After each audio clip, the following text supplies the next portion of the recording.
Bismillahirrahmanirrahim. Alhamdulillahirabbil alamin. Wa bihi nasta'in ala umuri dunya waddin. Asyhadu an la ilaha illallah wahdahu la syarika lah wa asyhadu anna sayyidana Muhammadan abduhu wa rasuluh. Allahumma salli wa sallim wa barik ala sayyidina wa habibina Muhammad wa ala alihi wa ashabihi ajma'in. Amma ba'du. Qala al-musannif rahimahullah wa nafa'ana bi'ulumih bayanu tabdilil a'malil muta'alliqati bin niyyah.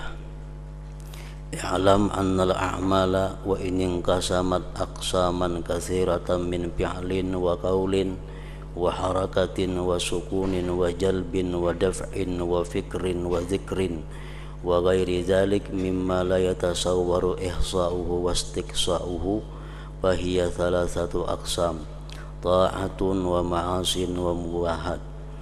Al-qismul awwal al-ma'asi wa hiya la tataghayyaru an mawdi'iha bin niyyah fala yanbaghi an yafhamal jahilu dhalik min umumi qawlihi alaihi salam innamal a'malu bin niyyat fayazunnu anna al-ma'siyata tanqalibu ta'atan bin niyyat kalladhi yaghtabu insanan mura'atan liqalbi ghairi aw yut'imu faqiran min mali ghairi aw yabni madrasatan aw masjidan aw ribatan bimalin haram wa qasduhul khair fahadha kulluhu jahlun wan niyyatu la tu'athiru bi ikhrajihi an kaunihi zulman wa udwanan wa ma'siyah bal qasduhul khaira bisyar'i ala khilafi muqtada syar'i syarrun akhar fa in arafahu fa huwa mu'anidun lisyar'i wa in jahilahu fa huwa asin bi jahli iz talabul ilmi faridatun ala kulli muslim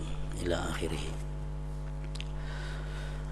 Makna daripada kalam al-Imamul Ghazali rahimahullah wa nafa'ana bi ulumih, penjelasan tentang rincian amal-amal yang berkaitan dengan niat.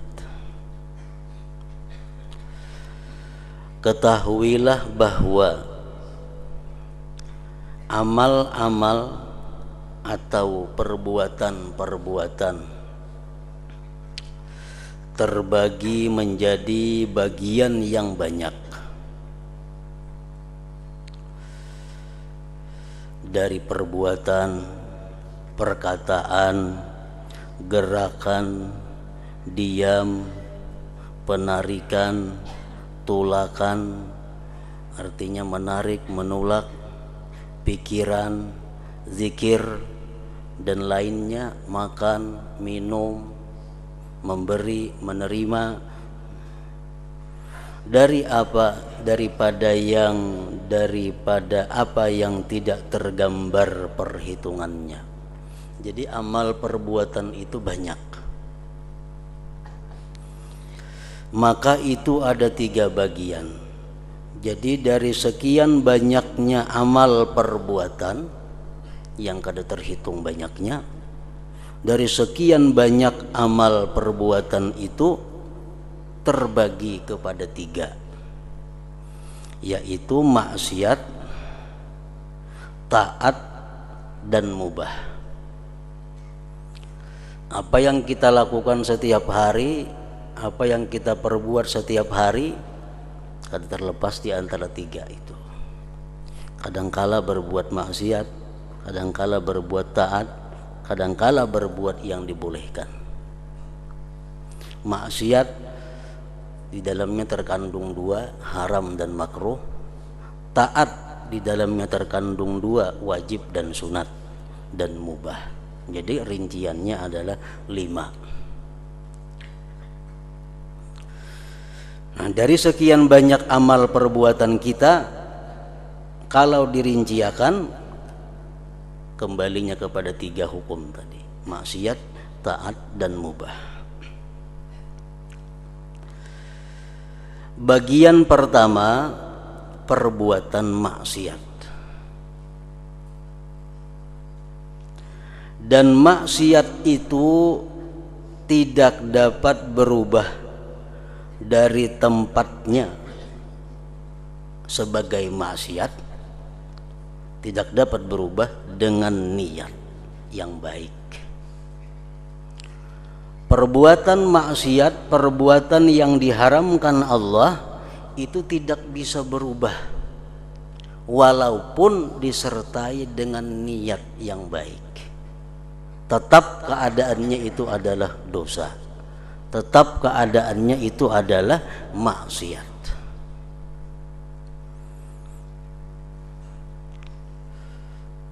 Contohnya, kawan kita menawarkan kepada kita minuman yang diharamkan Allah. Kawan kita menawarkan kepada kita minuman yang diharamkan Allah. Lalu kita mengambil dengan niat menyenangkan hatinya.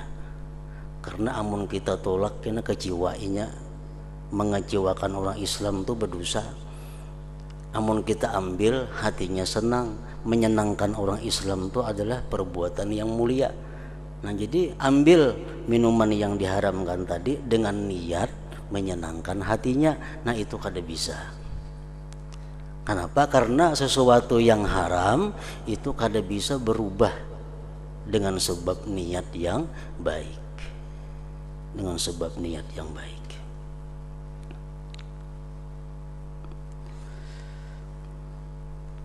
Dan maksiat itu tidak dapat berubah dari tempatnya sebagai suatu maksiat dengan niat yang baik.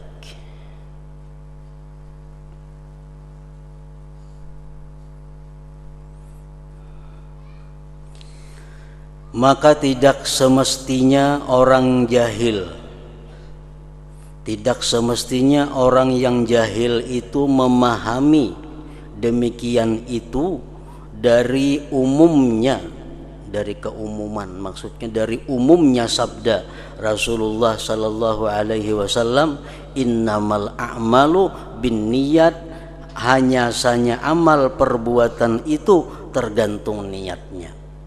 Ujarnya kan, ujar Nabi, amal perbuatan tergantung niat. Bila niat baik berarti baik, niat kada berarti kada. Nah, itu salah memaham. Salah memaham hadis Nabi itu.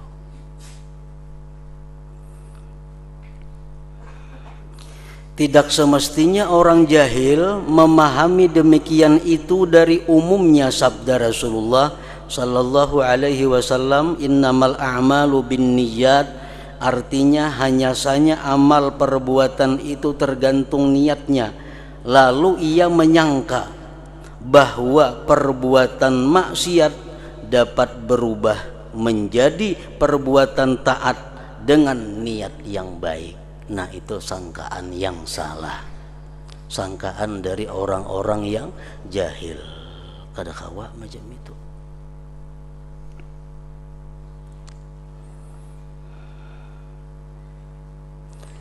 Seperti orang yang menggibah seseorang karena menjaga hati orang lain.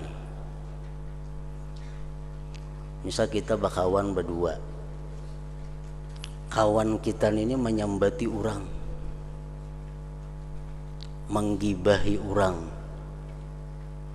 Lalu kita nih berpikir, amun ku tagur tersinggung kena inya. Nah, jadi kada usah ditagur. Karena kalau aku menagur kena mengecewakan inya.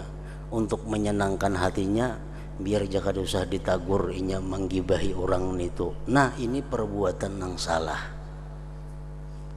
Al-mustami ahadul muktabin. Orang yang mendengari gibah itu hukumnya adalah salah satu di antara orang yang menggibah. Orang menggibah seseorang, kita mendengari, sama aja hukumnya. Karena amun kadada kita ini kada menggibah orang. Malah sorangan gerunung-gerunung bebandir nyambati orang. Karena kita ini mendengarakan, lalu inya menggibah. Nah, kita mendengarakan itu sama aja lawan menggibah. Jadi kalau kita kada menagur dengan niat untuk menyenangkan hatinya, itu salah. Salah. Itu kada merubah maksiat menjadi kebaikan. Tetap maksiat. Karena niat, sebaik apapun niat, kada akan bisa merubah perbuatan maksiat menjadi perbuatan taat.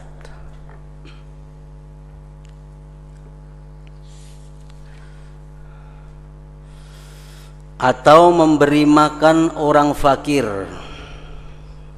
dari harta orang lain. Inya menipu, inya mencuri, inya merampok, tapi niatnya untuk memberi makani fakir miskin. Kawalah dibenarkan merampok itu, mencuri itu dengan niat untuk memberi makan fakir miskin, kada bisa, kada kawa. Karena merampok, mencuri itu perbuatan maksiat. Perbuatan maksiat tidak akan bisa berubah menjadi taat dengan niat apapun. Dengan niat baik apapun, perbuatan maksiat tetap maksiat. Memberi makan orang fakir dari harta orang lain. Hayam orang disembelih, tujuan beri makani orang kena. Tetap aja mencuri ngarannya, tetap aja mencuntan.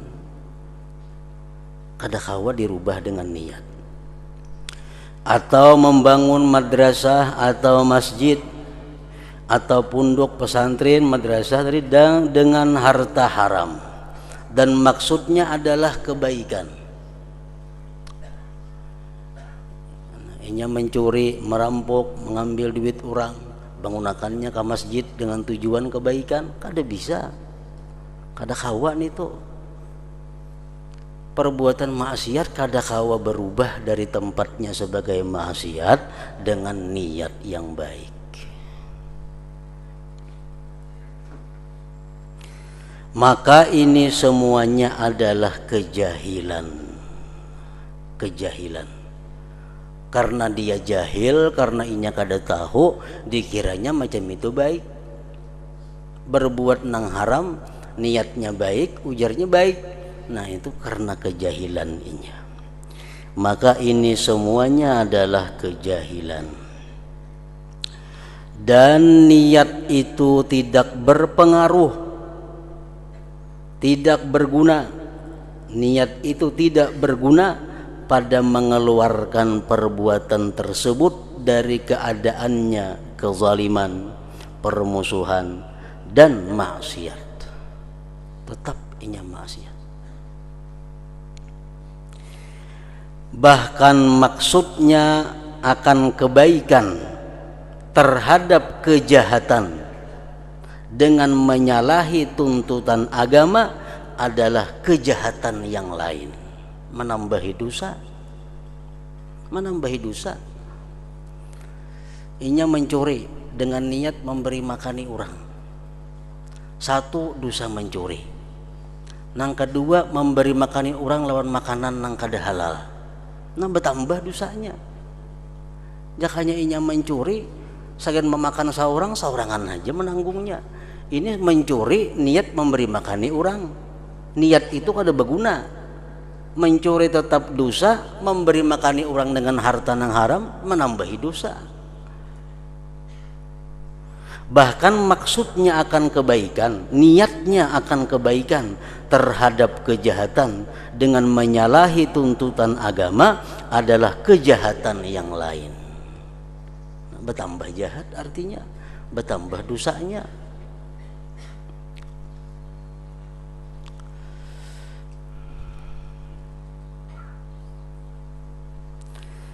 Ada kaidah yang menyatakan bahwa an-niyyatu la tu'assiru bil ma'asi. Niat itu tidak memberi bekas pada sesuatu yang maksiat. Kalau perbuatan taat diiringi dengan niat yang baik, bertambah banyak pahalanya. Perbuatan yang mubah yang dibolehkan tapi niatnya mulia, menjadikan mubah itu bernilai ibadah, berpahala. Tapi kalau perbuatan maksiat niatnya baik, tetap maksiat, bahkan bisa mendatangkan kemaksiatan yang lain lagi. Jadi niat yang baik jangan sekali-kali digunakan kepada maksiat, karena kada ada gunanya, menambah mudarat. An-niyat la tu'atsiru bil ma'asi. Niat itu tidak berbekas, tidak berpengaruh, tidak berguna pada sesuatu yang maksiat. Nah, namun dalam setiap kaidah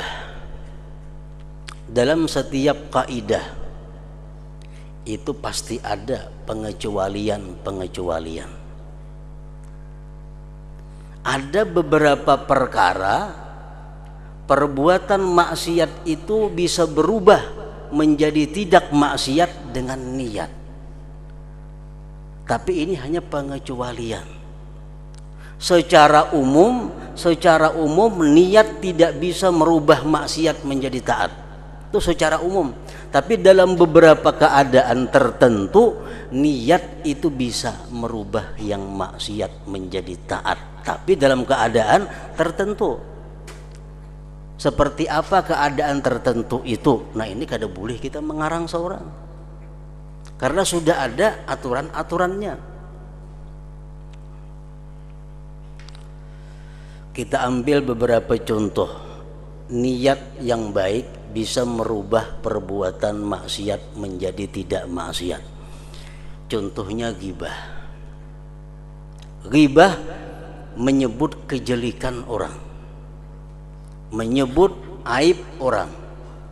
Itu perbuatan maksiat. Tapi kalau niatnya baik, ini bisa merubah keadaan maksiat tadi menjadi tidak maksiat lagi. Contohnya tazallum yang pertama. Kita ini dianiaya. Nah, kita dianiaya oleh seseorang.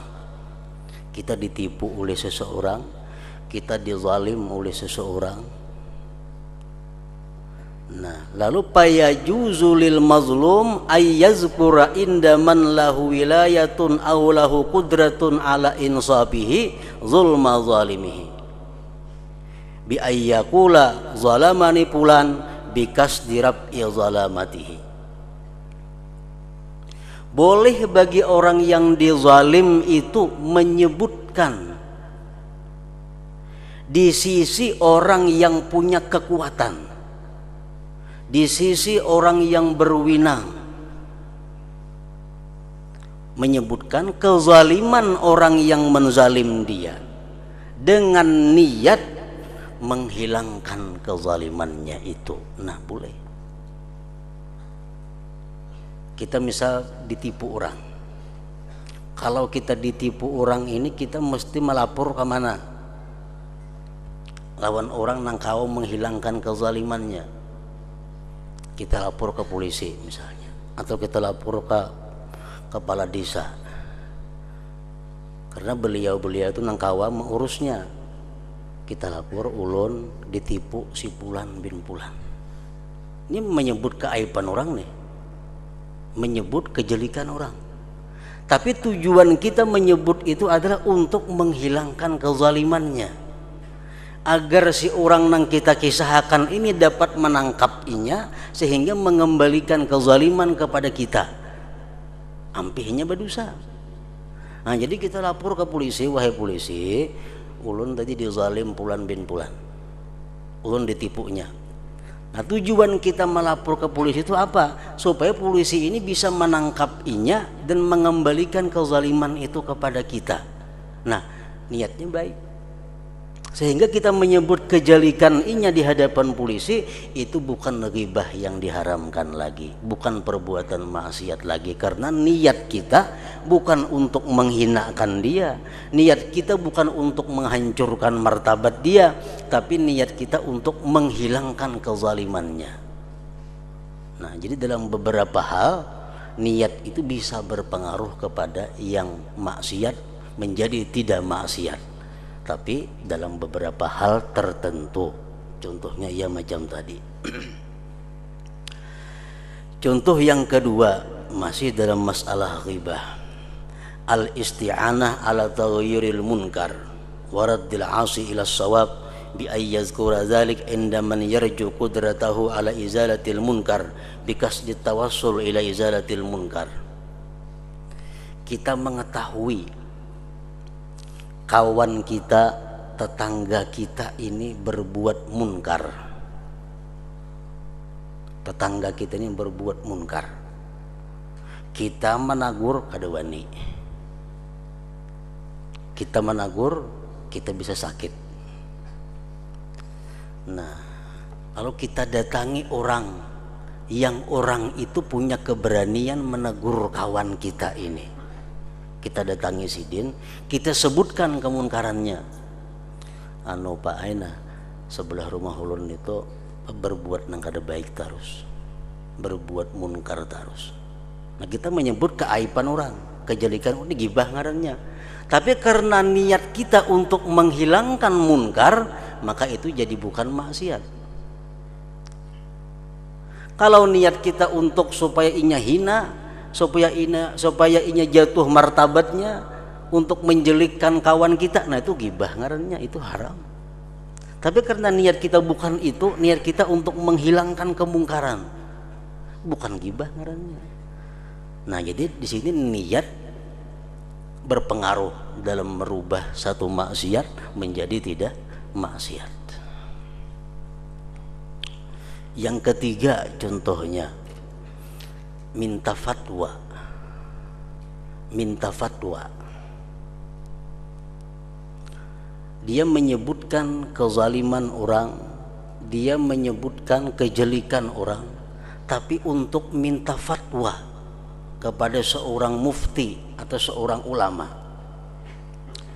Seorang perempuan datang kepada Rasulullah sallallahu alaihi wasallam. Wahai Rasulullah, ujar perempuan tadi, kayak apa caranya nah? Laki ulun itu pamalar bener orangnya. Laki ulun tuh pamalar, meninggali ungkus nafkah tuh kada cukup di rumah. Maka sidin banyak aja bisi duit.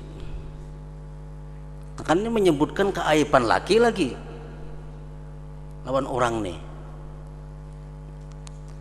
Apakah boleh hai Rasulullah ulun mengambil duitnya kada bepadahan karena kada cukup mengungkusi kami saparanakan ini?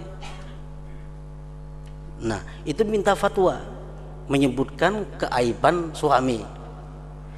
Nah, itu dibolehkan karena tujuannya bukan untuk menjelikkan suami kada, tapi untuk minta kejelasan hukum, apakah inya boleh mengambil harta suami untuk mencukupi nafkahnya atau kada.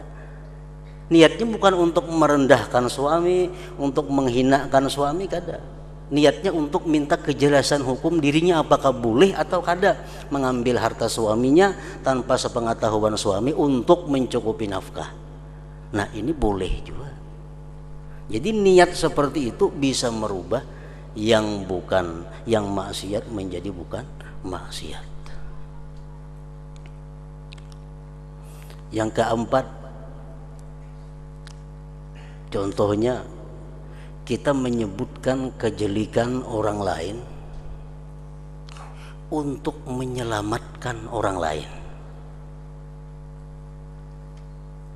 Kita menyebutkan kejelikan orang lain tujuannya untuk menyelamatkan orang lain. Nah, tujuannya ini baik, lalu merubahnya dari maksiat menjadi bukan maksiat. Kalau kita madahkan si anu tuh maling, si anu tuh pemabuk, itu bisa gibah ngarannya. Tapi kita menyebutkan itu dalam rangka menakutkan kepada orang lain. Orang minta pendapat kepada kita, ujar orang lawan kita, kayak apa mun aku badagang bakung si lawan si Pulan itu baiklah menurut pian. Sedangkan kita tahu si Pulan tuh orangnya penipu. Nah, kita di sini menyambat orang nih. Berhubung orang ini minta pendapat kepada kita, kita mesti melayani. Ikam pada usaha bakung si lawan inyan itu. Kenapa garang dia kada usah? Karena saya pengetahuanku inyan itu orangnya suka menipu. Suka menipu. Nah, jadi kita menyambat suka menipu tuh gibah. Tapi karena tujuan kita untuk menyelamatkan ini orang yang minta pendapat, kada gibah lagi ngarannya. Bukan maksiat lagi ngarannya. Nah, jadi memang secara umum niat tidak bisa merubah perbuatan maksiat menjadi bukan maksiat. Tapi dalam beberapa hal ada pengecualian. Ada beberapa hal niat itu berpengaruh di dalam merubah satu maksiat menjadi bukan maksiat. Nah tapi kita jangan hendak mengarang-arang seorang itu ada aturannya sudah. Jangan hendak mengias-ngias. Kalau kaliwatan kiasnya. Nah jadi urusan macam 4 perkara tadi itu dibolehkan. Artinya niat itu berpengaruh dalam merubah satu maksiat menjadi tidak maksiat lagi. Ambil contoh lagi berdusta. Berdusta itu maksiat. Berdusta maksiat.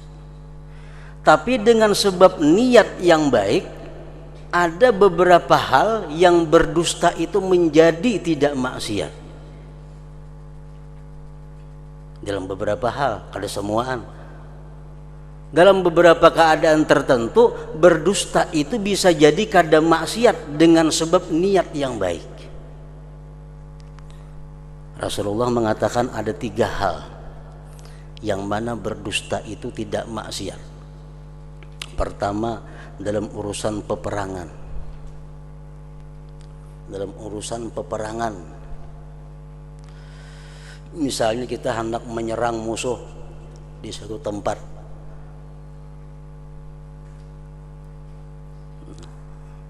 musuh kita di Tanjung umpamanya, lalu hendak menyerang ke sana, lalu kita umumkan kepada anak buah, kepada prajurit kita akan menyerang musuh besok hari di Tanjung, Jalan Paringin, kita berangkat. Padahal kita sudah merencanakan jalan amuntai kaina. Tujuannya apa? Supaya musuh itu kita mendengar beritanya salah perkiraannya. Tujuan untuk mengelabui musuh. Nah, satu. Yang kedua, ujar Nabi, untuk islah zatil bain, untuk mendamaikan 2 orang yang bertengkar. Si A lawan si B bertengkar, kita juru damai. Kita jadi juru damai ini boleh kita menggunakan dusta dengan niat supaya 2 bertengkar ini bisa berdamai. Nah itu niat berfungsi merubah sesuatu yang maksiat menjadi tidak maksiat. Yang ketiga, ujar Nabi, liyurdi zaujaha, untuk menyenangkan pasangannya. Untuk menyenangkan pasangannya. Di situ berdusta dengan niat untuk menyenangkan pasangannya menjadi dusta yang bukan maksiat.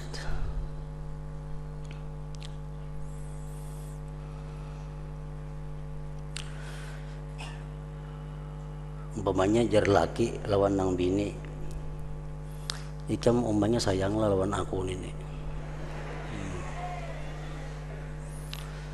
Nah, lalu ujar umanya, bah pian tuh nomor 1 ulun sayangi sudah.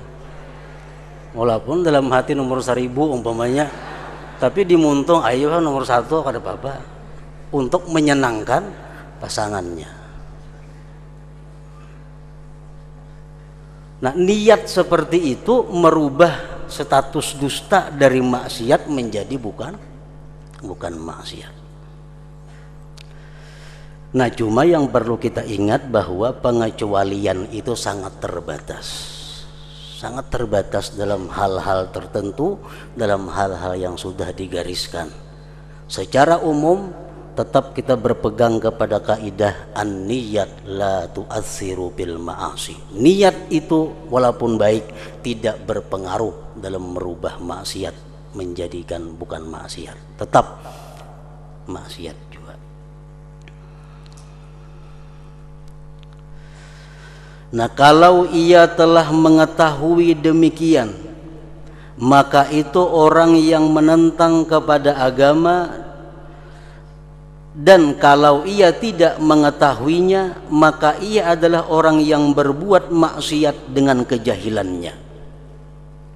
Inya tuh sudah tahu bahwa niat nang baik itu kada akan bisa merubah maksiat, tetap digawinya, berartinya menentang agama. Sudah tahu niat itu kada bisa merubah maksiat menjadi taat. Sudah tahu tetap digawinya, itu menentang agama.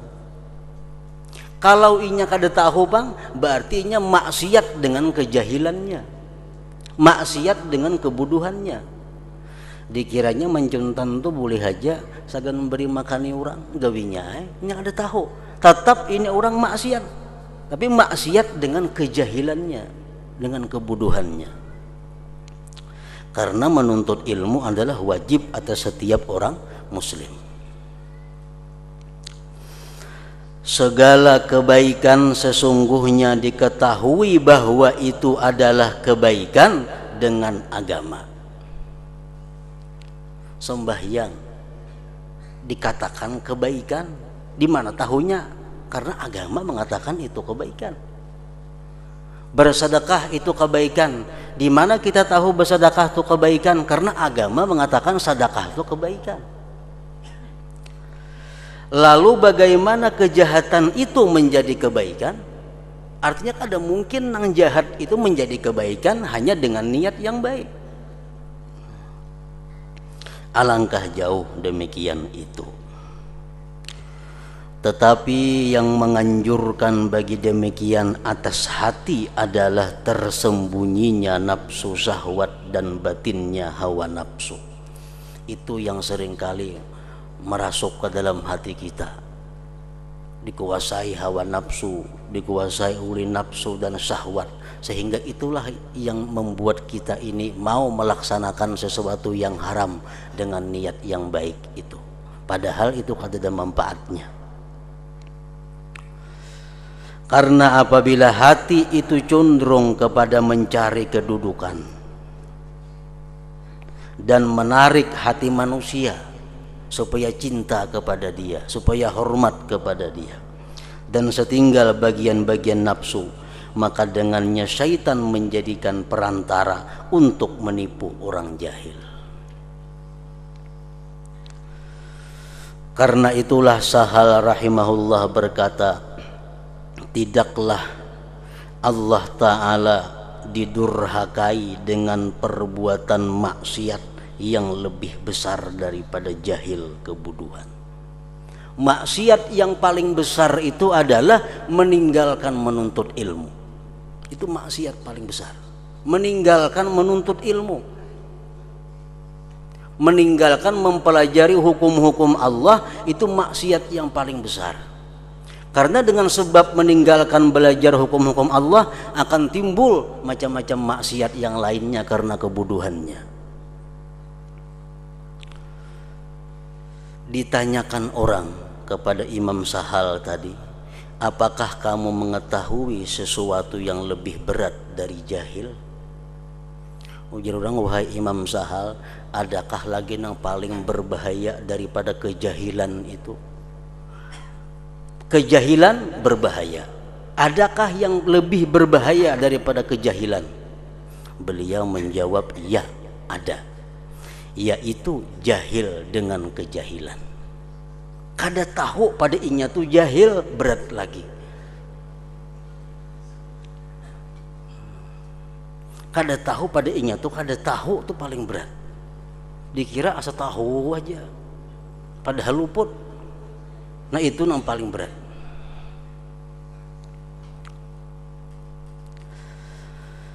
Imam Khalil bin Ahmad berkata, dibuat oleh Imam Ghazali dalam beberapa kitab beliau yang terkenal, ujar Sidin, seseorang itu ada 4 macam.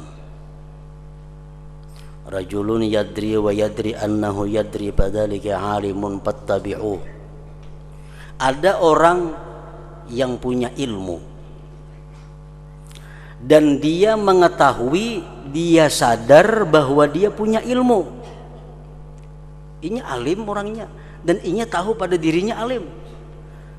Nah, kalau kita berhadapan dengan orang seperti itu, bakawan dengan orang seperti itu, fattabi'uh, ikuti dia, umpati. Orangnya alim dan inya tahu pada dirinya alim, tahu pada dirinya punya ilmu, umpati, kada salah. Yang kedua, warajulun yadri wala yadri annahu yadri. Fadzalika naimun fa'aikizuh. Yang kedua, ada orang yang punya ilmu. Orang ini punya ilmu, tapi inya kada sadar bahwa dia punya ilmu. Orang seperti ini bangunkan, sadarkan inya. Sekolah agama di mana-mana tamat, di pondok ini tamat, di madrasah ini tamat, alim orangnya. Kemudian inya berusaha jadi pengusaha besar. Nah, ini orang punya ilmu, cuma inya kada sadar bahwa inya itu punya ilmu karena terlanjur berusaha. Nah, bangunkan inya agar inya kembali kepada ilmu, karena inya kada sadar bahwa dia itu alim. Yang ketiga, warajulun la yadri wa yadri annahu la yadri fadzalika mustarsyidun fa'allimuh. Yang ketiga, orang yang tidak punya ilmu.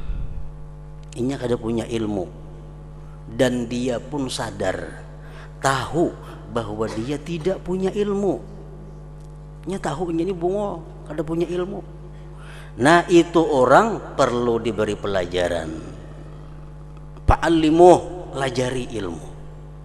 Lajari ilmu.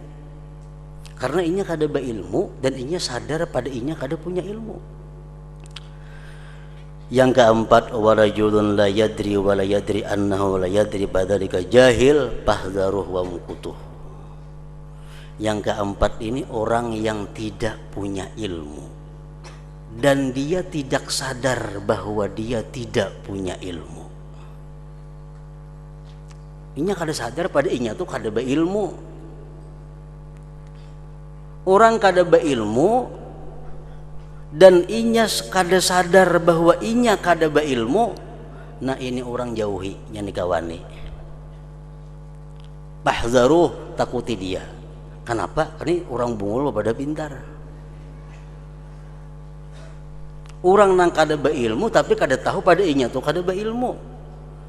Bila bakawan macam itu, fahdharuh, takutlah kamu kepada dia.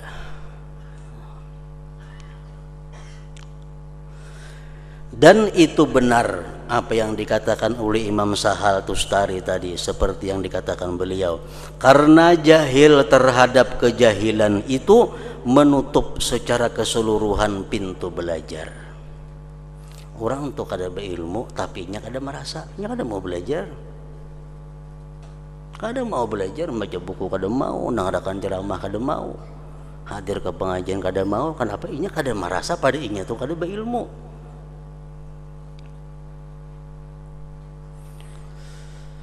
Barang siapa menyangka secara keseluruhan dengan dirinya bahwasanya ia alim, maka bagaimana ia belajar? Kada mungkin. Ia menyangkanya tahu semuaan sudah, padahal pengetahuannya salah. Lalunya kada mau lagi belajar. Nah, jadi jahil itu merupakan maksiat yang paling besar. Meninggalkan belajar hukum-hukum Allah, meninggalkan mengetahui tentang hukum-hukum Allah, itu maksiat yang paling besar. Begitu pula seutama-utama sesuatu yang ditaati Allah dengannya adalah ilmu. Taat yang paling agung, taat yang paling tinggi adalah ilmu.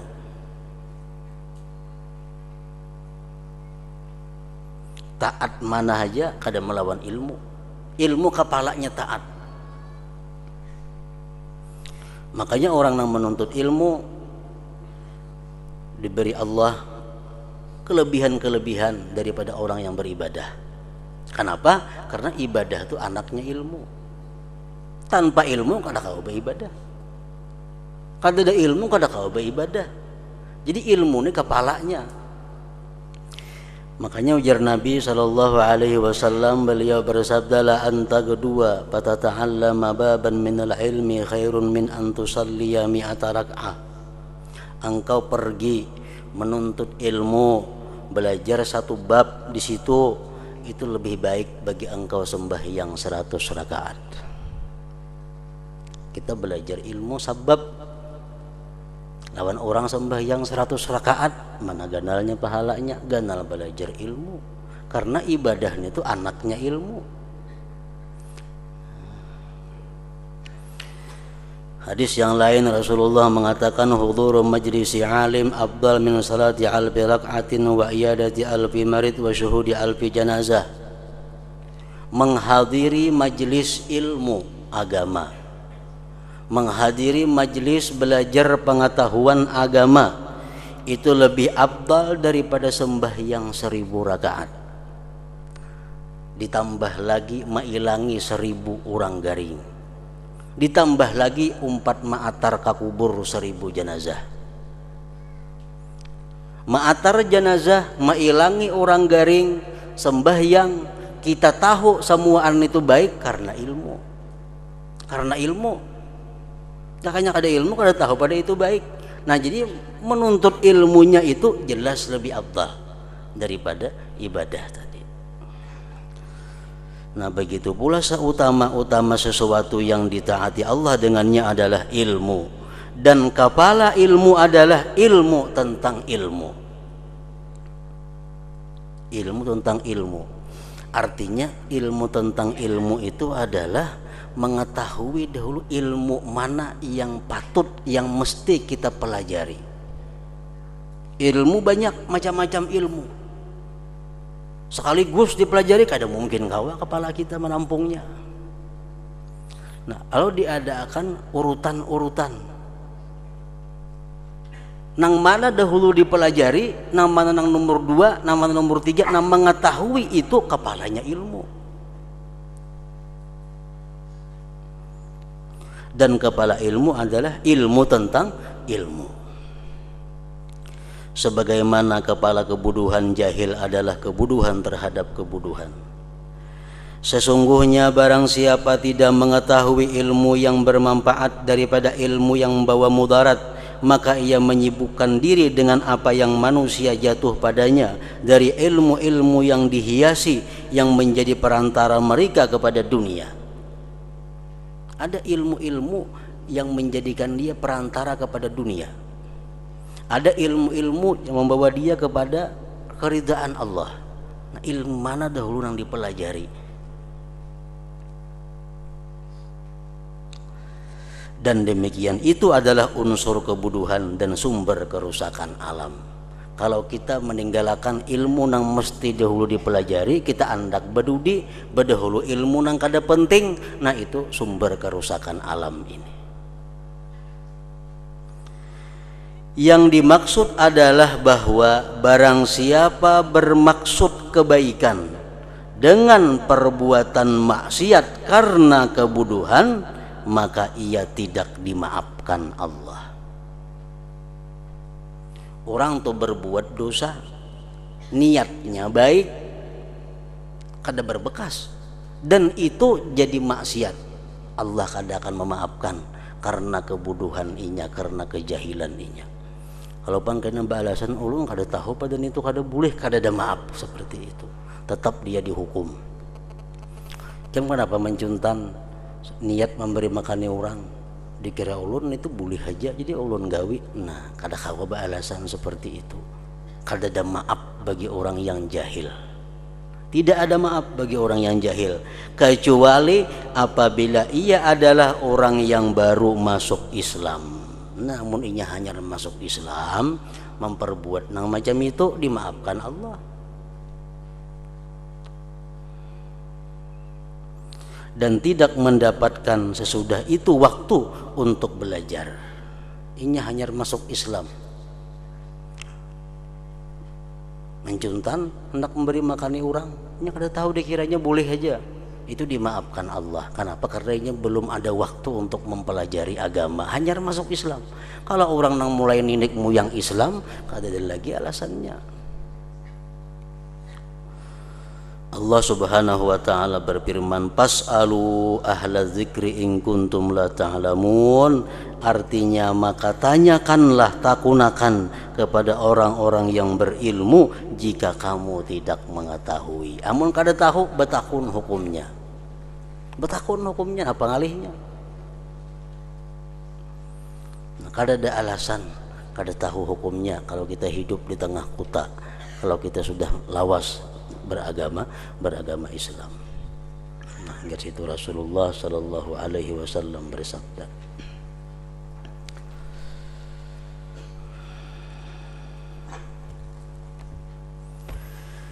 afdalul dzikri fa'alam annahu la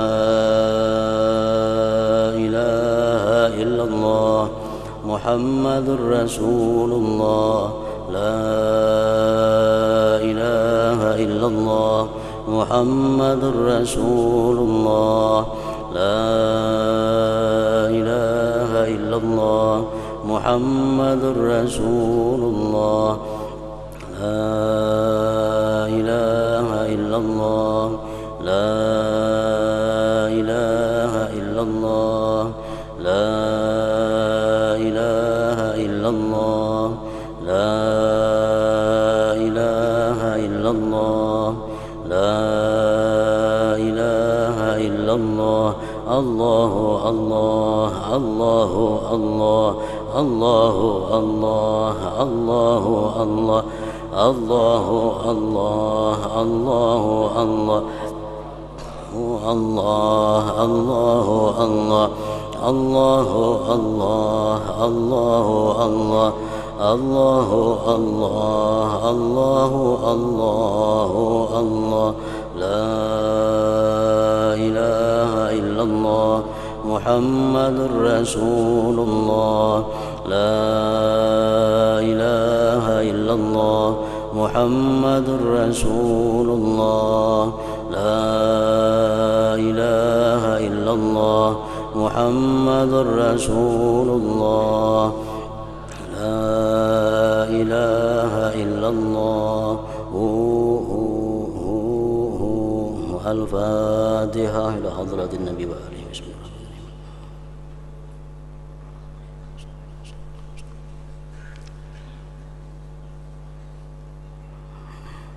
فيا أيها الراجون منه شفاعة صلوا عليه وسلموا تسليما.